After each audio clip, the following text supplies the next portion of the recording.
Welcome back. Let's get sporty now. The preparations for the Standard Chartered Marathon have intensified in Nairobi. A warm-up event organized attracted over 2,000 participants as registration process gathered momentum.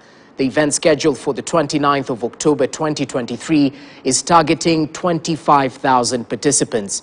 The main theme, to celebrate 20 years of running since its initiation, is conservation and inclusivity.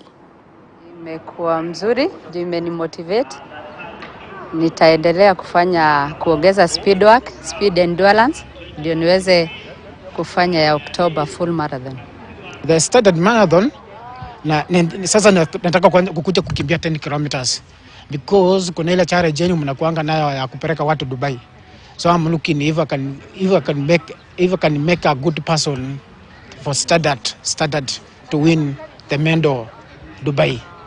This year's Standard Chartered Nairobi Marathon is celebrating its 20th anniversary, and we're very proud to have run this event for this period of time.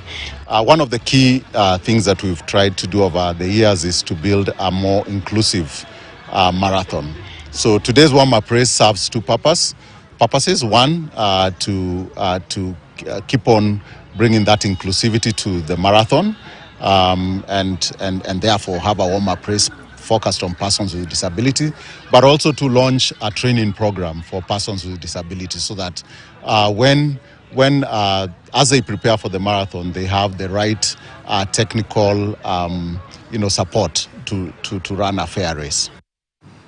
37 March